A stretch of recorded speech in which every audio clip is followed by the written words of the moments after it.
അന്നാബൽ എന്ന പ്രേതപ്പാവ 1970-ൽ അമേരിക്കയിലെ കണക്റ്റിക്കട്ട് സംസ്ഥാനത്ത് താമസിച്ചിരുന്ന രണ്ട് യുവതികളാണ് ഡോണയും ആൻജിയും. അവർ നഴ്സിംഗ് വിദ്യാർത്ഥിനികളായിരുന്നു. ഒരു ദിവസം ഡോണയുടെ അമ്മ അവളെ ഒരു പഴയ റാഗഡി ആൻഡ് ഡോൾ സമ്മാനമായി നൽകി. അതാണ് ഈ കഥയുടെ തുടക്കം.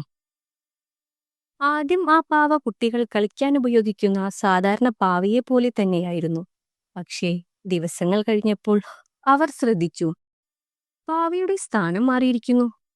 ഒരിക്കൽ കസേരയിലിരിക്കുന്നത് ബെഡിൽ കാണാം, മറ്റന്നാൾ അടുക്കളയിൽ. ആരും അത് മാറ്റിയിട്ടില്ല. ഒരു ദിവസം ഡോണ വീട്ടിൽ തിരിച്ചെത്തിയപ്പോൾ ഹെൽപ്പ് മീ എന്ന് എഴുതിയ ചെറിയ കത്തുകൾ മേശപ്പുറത്തു കണ്ടു. അത്ഭുതം! അവരുടെ വീട്ടിൽ അത്തരം പേപ്പറൊന്നും ഉണ്ടായിരുന്നില്ല. അതിനാൽ അവർക്ക് തോന്നി, എന്തോ മറ്റൊരു ശക്തി ഇവിടെയുണ്ടെന്ന്. തുടർന്ന് അവർ ഒരു മീഡിയം, സ്പിരിച്വൽ മീഡിയം എന്ന് വിളിച്ചു. ആ മീഡിയം പറഞ്ഞു, അന്നാബൽ എന്ന പേരിലുള്ള 7 വയസ്സുകാരി ഒരു പെൺകുട്ടിയുടെ ആത്മാവാണ് ഈ പാവയിലുണ്ടെന്ന്.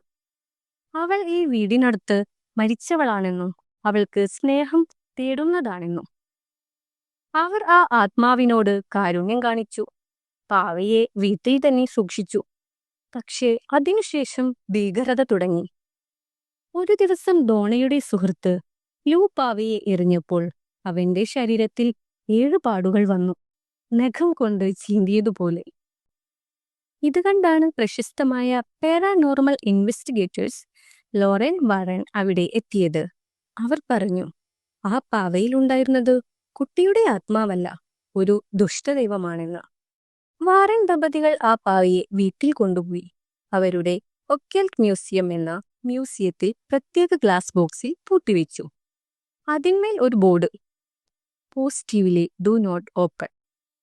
ഒരു ദിവസം മ്യൂസിയം സന്ദർശിച്ച ഒരു യുവാവ് ആ പാവയെ പരിഹസിച്ചു.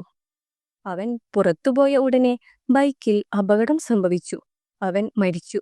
വാറൻ പിന്നീട് പറഞ്ഞു, അന്നാബൽ അതിന്റെ ശക്തി ഇപ്പോഴും നിലനിൽക്കുന്നുണ്ട്. ഈ യഥാർത്ഥ സംഭവമാണ് 2013-ൽ ഇറങ്ങിയ ദ കൺഷറിംഗ് യൂണിവേഴ്സ് സിനിമകളുടെ ആധാരം. അന്നാബൽ, അന്നാബൽ ക്രിയേഷൻ, അന്നാബൽ കംസ് ഹോം എന്നിവ എല്ലാം ഇതേ പാവകളെക്കുറിച്ചാണ്.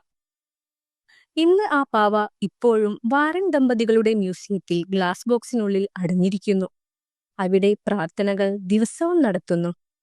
പുറത്തു പോസ്റ്റർ ഇപ്പോഴും നിലനിൽക്കുന്നു, do not touch, do not speak to her. അവളെ കാണുന്നവർക്ക് തോന്നും ആ കണ്ണുകൾ നിങ്ങളെ നോക്കിക്കൊണ്ടിരിക്കും.